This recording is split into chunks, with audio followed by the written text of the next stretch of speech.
মোহাম্মদ সেলিম নামের এক ব্যক্তিকে গণ অভ্যুত্থানে নিহত দেখিয়ে যাত্রাবাড়ী থানায় একটি ভুয়া মামলা করেছেন তার বড় ভাই। মামলার কারণে বিপাকে পড়েছেন মোহাম্মদ সেলিম। বেঁচে থাকার প্রমাণ দিতে গত ৩ মাসে ময়মনসিংহ থেকে যাত্রাবাড়ী থানায় এবং ঢাকার সিএমএম কোর্টে যেতে হয়েছে ৫ বার। তবে আইনিভাবে এখনো প্রমাণ হয়নি বেঁচে আছেন তিনি।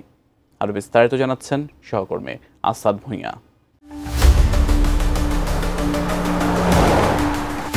ময়মনসিংহের ফুলবাড়িয়া থানার ধামর গ্রামের মুদি দোকানদার মোহাম্মদ সেলিম।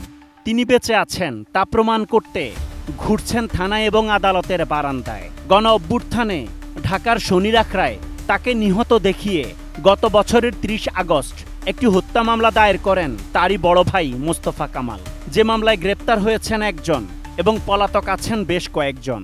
কাগজ কলম আমার প্রমাণ করতে হবে যে আমি যে বেঁচে আছি। ৪ ভাইয়ের মধ্যে সবচেয়ে ছোট সেলিম। তাকে মৃত দেখিয়ে করা মামলার সাক্ষী তারই অন্য ২ বড় ভাই হেলাল উদ্দিন ও আবুল হোসেন। কেন এই মামলা জানালেন ভুক্তভোগী সেলিম। বাবার সম্পদ বেচে আমার সম্পদের উপরে লোভ করছে এরা সবাই। ছেলে সন্তান নাই, আমার 2টি মেয়ে সন্তান। এরা এই ছাত্র আন্দোলনের কি ইস্যু তৈরি করিয়া মাইরে আমার গুম করি, আর তো আমি সরকারি লাশ হয়ে যেতাম। ডিজাইন, এলিগেন্স, বিউটি, সেরা পণ্য সবার জন্য জেভিকো। মোহাম্মদ সেলিমের দাবি বেশ কয়েকবার তাকে হত্যার চেষ্টা করেছেন তার 3 ভাই, যে কারণে নিজ বাড়ি ছেড়ে ধামর বাজারে স্ত্রীকে নিয়ে থাকেন তিনি। আমি সবসময় আতঙ্কে থাকি, আমার কোন সময় আক্রমণ করে। রাইতে হইয়াও কান্দি, আমার ওয়াইফে বলে কান্দুর কেন হার্ট ফিল করে। সেলিমের স্ত্রী জানান তার স্বামীকে হত্যা করা হবে, এই আতঙ্কে না ঘুমিয়ে রাত কাটে তাদের। রাইতে ঘুমাই পারি না, রাইতে আমরা আরে তো জাগতে বলাইতে বড় ডরায় বারে বারে ভাই না কিছু না। বাড়িতে গিয়ে মোস্তফা কামাল ও তার অন্য 2 ভাইকেও পাওয়া যায়নি। তবে এলাকাবাসী জানিয়েছে কয়েকজনকে হত্যা করে প্রায় 15 বছর আগে গ্রাম ছেড়ে পালিয়েছেন মোস্তফা কামাল।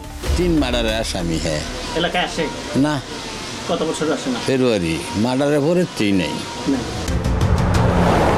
ফুলবাড়িয়া থানার ভারপ্রাপ্ত কর্মকর্তাও নিশ্চিত করেছেন সেলিম জীবিত আছেন। আন্দোলনে নিহত দেখিয়ে করা ভুয়া মামলার বিষয়টি তিনি ঊর্ধ্বতন কর্মকর্তাদের জানান। বর্তমানে মামলাটি তদন্ত করছে ডিএমপি। হত্যা দেখিয়ে যাত্রাবাড়ী থানায় একটা মামলা করেছে। আসলে তিনি মারা যাননি। পরবর্তীতে আমরা এই তথ্যটা, তার ভিডিওটা আমরা মতিঝিল জোনে পাঠিয়ে দিয়েছি। তবে এই মামলার বাদী নিজেই কয়েকটি হত্যা মামলার আসামি। গ্রেপ্তারের ভয়ে ঢাকায় গিয়ে বেশভূষা পরিবর্তন করে তৈরি করেছেন নতুন পরিচয়, যা দেখা যাবে দ্বিতীয় পর্বে। আসাদ ভুঁইয়া, ফুলবাড়িয়া, ময়মনসিংহ।